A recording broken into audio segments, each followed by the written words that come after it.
Hola a todos y a todas. Continuamos una vez más con estas sesiones de filosofía. Seguimos en el ámbito del feminismo. El feminismo está dando hoy vida a la filosofía.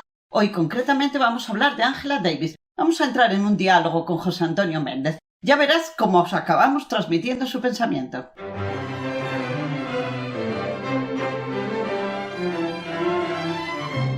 Buenas tardes, José Antonio. Buenas tardes, Maripaz. Hoy vamos a hablar de Angela Davis. Vamos a intentar establecer un diálogo. Cuéntanos, porque la biografía la tienes tú muy investigada, la biografía de Angela Davis. Sí, Cuéntanos quién es. Angela Davis es una pensadora muy mediática y lleva siendo muy mediática desde que era muy joven. Ella nace en el sur de Estados Unidos, en un territorio en el que la esclavitud dejó una profunda huella. Incluso ella habla de su abuela, que conoció a su familia esclava, etc. También sufrió los efectos de la segregación, esto de que los negros no podían viajar en las partes delanteras de los autobuses, no podían entrar en los servicios, no podían ir a las escuelas o a las aulas de los blancos. Esta experiencia, que es la experiencia de su infancia, la marcó profundamente. Luego fue una estudiante brillante. Ella era de familia de clase media. Sus padres habían estudiado y, aunque tenían empleos un poco por debajo de su capacitación, siempre le promovieron este afán de estudiar. Ella fue una estudiante brillante y entre sus estudios destacan unas temporadas que pasó en Francia y fundamentalmente en Alemania, porque ella fue discípula estudiando en Estados Unidos de Marcuse, el gran filósofo de la escuela de Frankfurt, un filósofo de izquierda marxista.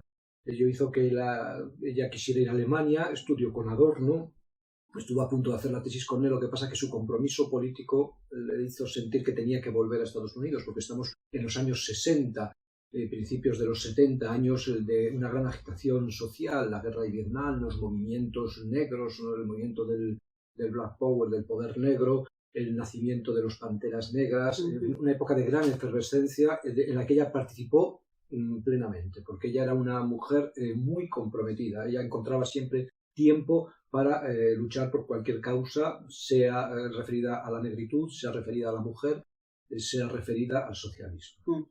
Es una mujer, como tú bien dices, muy comprometida, y en estos momentos, en las sesiones que llevamos, estamos dentro del feminismo, pero al llegar a Angela Davis, el feminismo adquiere otro matiz, el criterio de la interseccionalidad. Sí.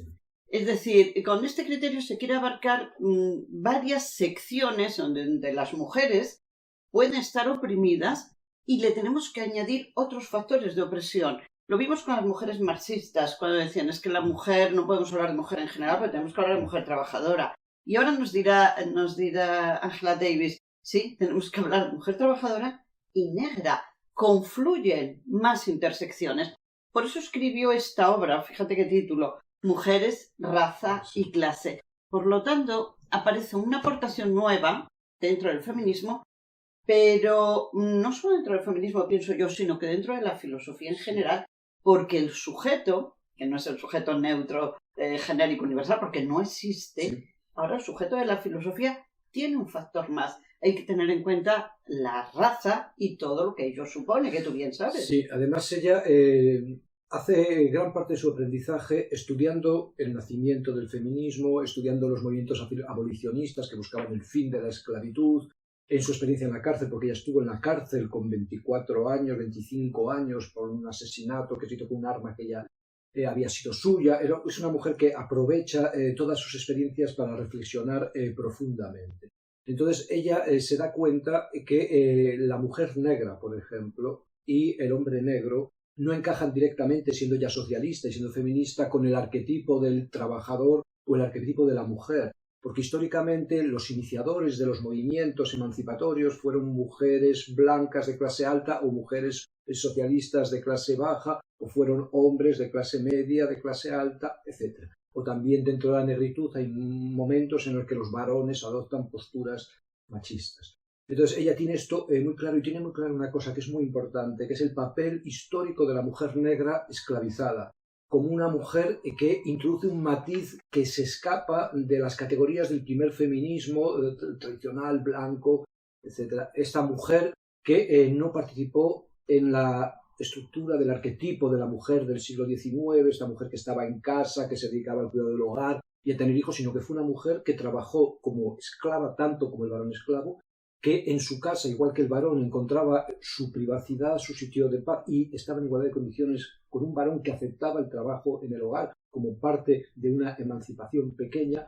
Una mujer, además, negra, que se rebeló, y hay unos pasajes impresionantes de mujeres embarazadas que no se les dejaba dar lactancia, azotadas, donde la sangre y la leche se mezclaban en una imagen potentísima, Sí. maravillosa. Mira, tenemos unas frases que las vamos a leer ahora de Sojourner Truth en el Congreso Sufragista de Ohio en 1851. Escuchémosla. Yo he arado, he sembrado y he cosechado en los graneros sin que ningún hombre pudiera ganarme.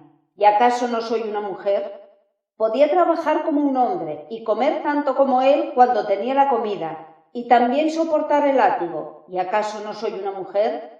He dado a luz a 13 niños y he visto vender a la mayoría de ellos a la esclavitud. ¿Y acaso no soy una mujer? Bueno, fíjate qué concepto de mujer tan distinto del que estábamos acostumbradas de la mujer burguesa tradicional. Pero no obstante, Angela Davis lo dice claramente, dice, eran explotadas como hombres y maltratadas como mujeres, porque todo esto tenemos que unirle el maltrato sexual, los abusos, pero yo sobre todo una cosa que me llamó muchísimo la atención, decía Angela Davis, es que encima no eran madres, eran paridoras, porque tenían que tener todos los hijos que la población requiriera que tuvieran y sin derechos, porque el patrón podía venderlos, el amo podía venderlos. Entonces entramos en situar a la mujer en un contexto que no se puede mirar para otro lado. No sé. Es que no podemos pasar del sujeto filosófico neutro, objetivo, universal a la mujer. Es que tenemos que hablar de mujeres y con sus contextos concretos. Una mujer, la mujer negra, esclava, que tenía una fortaleza tremenda, y sabes que la negritud siempre busca este prototipo de mujeres en una sociedad donde la mujer negra es una mujer de segunda y el hombre negro de segunda, de algún modo afirmarse a través de los prototipos. Era una mujer que era sistemáticamente violada, probablemente, pero que a la vez se imponía sobre esta violación, creando una fortaleza tremenda que incluso escandalizaba, porque era una cosa que escandalizaba a mucha gente, el orgullo del caminar de la mujer negra, se dice, después del curso de la emancipación, que molestaba, porque era una mujer muy consciente de su fuerza, y era una fuerza que estaba incorporada en la fragilidad, y sin embargo no perdía por ello un ápice de... Eso lo hemos visto también en otras filósofas que hemos ido rastreando. Están luchando contra una exclusión, pero a la vez ya están siendo creadoras y creativas hasta en esos contextos de marginación. Quería comentar también otro tema que es de mucha actualidad dentro del feminismo, y es el trabajo de casa, el trabajo de ama de casa en las mujeres. Hay una polémica grande sobre si reivindicar ese papel del cuidado que han ejercido las mujeres tradicionalmente, hablaremos de ellos en estos vídeos que siguen, o remunerarlo, como por ejemplo Silvia Federici. Sin embargo, ella no es partidaria. No es partidaria porque ella sostiene que ella recurre siempre a la historia, al nacimiento de las cosas en sus contextos. Y ella lo que dice es que el estereotipo de mujer, como mujer que ocupa un espacio privado, que es su casa, y donde cuida de su casa y donde cuida de sus hijos, es una creación del capitalismo del siglo XIX, que rompe con lo que era una forma de vida de las mujeres que se conservó en las mujeres negras, que es que la mujer participó siempre en todos los procesos de producción. Entonces, poner un salario a la gente que trabaja en casa es mantener esta división entre lo privado y lo público. Lo que ella sostiene es incorporar este trabajo de casa al proceso industrial, pero no como algo que se busca que dé rendimiento, sino como algo que debe ser socializado. Claro. Ella hace un estudio, hace un rastreo histórico, porque en Europa pasó lo mismo con las mujeres, y ella habla también del pueblo masái, donde las mujeres forman parte de la producción, pero poco a poco el capitalismo fue quitando esos trabajos productivos que hacía la mujer para la sociedad en general, siempre y cuando pudiera obtener rentabilidad. ¿Qué quedó? Lo que hoy llamamos ama de casa. Entonces ella dice claramente, pero es que la ama de casa es un producto ideológico de una sociedad capitalista y no lo quiere, no lo quiere ni remunerado ni nada. Aparte de que insiste en otra cosa que también hay que pensar, dice qué creatividad hay en el trabajo de ama de casa, es rutinario, es psicológicamente pobre. Sí. O sea que no, en absoluto. Ella busca esta solución, la plantea con mucha radicalidad, quizás se podría discutir Sí, elementos, es por ejemplo, discutible. Sí. transformar en creativo o no en exclusivo ese trabajo, pero ella lo que quiere romper es la idea de separación, que lo veíamos en Simone de Beauvoir, también separación entre lo privado y lo público, y la esfera de lo público es la esfera del varón y la esfera de lo privado es la mujer. Eso hay que romperlo sistemáticamente, Sí. y la forma es hacer circular el trabajo socialmente. Socialmente. Creo que tiene también unas aportaciones muy interesantes. Quería que nos comentaras sobre concretamente el campo de las prisiones, que también lo tiene en esta obra. Lo comenta en esta Ella obra. estuvo encarcelada casi 2 años en espera del juicio, del que salió inocente, y sufrió el abuso en su cuerpo, que es una cuestión que ella se plantea mucho cuando habla también de las violaciones de las mujeres negras en las plantaciones, el abuso de los registros, el abuso del sistema. Angela Davis es una pensadora profundamente anticapitalista. Ella entiende que el fenómeno del racismo, el fenómeno del machismo, el fenómeno del dominio de unas clases sobre otras es un producto del capitalismo, de esta economía, del rendimiento, del dominio de unos sobre otros. Y entiende que el sistema penitenciario es parte de este sistema capitalista, que por una parte mete a los problemas en instituciones alejadas o cerradas y por otra parte se aprovecha como si fueran esclavos del trabajo de estos prisioneros, del trabajo forzado que construyó, en caso de Estados Unidos,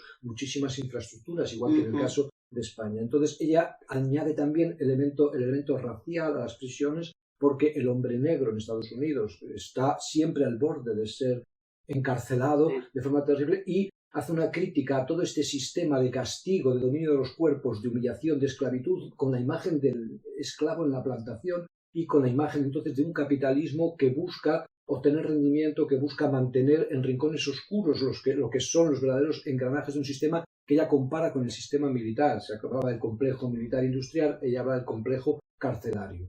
O sea, es una crítica frontal siempre al capitalismo, desde el marxismo, que ella considera una doctrina universal, que esto hoy desde la decolonialidad es discutible. Ella considera que el marxismo es una teoría de emancipación que recoge entonces en una unidad a partir del aprendizaje, también en el sentido de la Rosa Luxemburgo, de las asambleas que discuten toda esta tensión entre los hombres blancos, las mujeres blancas, los hombres negros, las mujeres negros, los trabajadores, todo esto que evita una simplificación de los procesos de emancipación racial, de los procesos de emancipación laboral, de los procesos de emancipación de cualquier tipo. Es un pensamiento muy complejo, muy interesante y que se puede aplicar en muchísimos Sí, es un pensamiento, la verdad que muy actual. O sea, está explicándonos también la historia nuestra y está recogiendo la historia de las mujeres negras y de las mujeres y hombres encarcelados también, porque muchas veces esas personas, esos sujetos,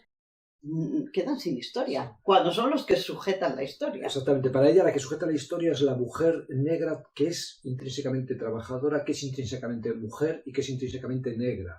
Y esto no supone ninguna exclusividad, sino supone una aportación a una universalidad más amplia y no homogénea, sino, como tú has dicho bien, una homogeneidad diversa, interseccional, compleja. Sí. Pues muchas gracias. Yo creo que hemos rastreado el pensamiento de Angela Davis. Es aconsejable leerlo. No tiene una lectura difícil y yo creo que nos metemos en otro horizonte. Sí, tiene una lectura, no solo no es difícil, sino que está muy claramente estructurada y muy bien documentada. Y también es como si fuera una buena literata, porque también vas disfrutando de la lectura de Angela Davis. La autobiografía, que la escribió con 28 años, siendo apenas una joven filósofa, es de una lectura muy aconsejable para entender bien lo que son los años 60, principios de los 70, y para entender bien que ella, de algún modo, también ha sido una estrella pop, ¿no? Ha sido una estrella, y que esto es importante también en la manifestación del pensamiento. El pensamiento no solo son los libros, sino también es una imagen, es una promoción, es unas luchas que ella generó en todo el mundo cuando estaba encarcelada, estos movimientos de apoyo, de reflexión. Este elemento que para ella es tan importante como para Rosa Luxemburgo, el elemento asambleario, donde aprendemos, donde hombres que son antiesclavistas, sin embargo son machistas, mujeres que son feministas, que son antinegras, aprenden a reconocerse como mujeres, a reconocerse como seres que necesitan repensar el concepto de raza, etc. Bueno, pues muchas gracias. Espero que os haya resultado sugerente. Y ya sabéis, si queréis hacer algún comentario, podéis dejarlo en YouTube. Os lo leeremos siempre. Hasta luego.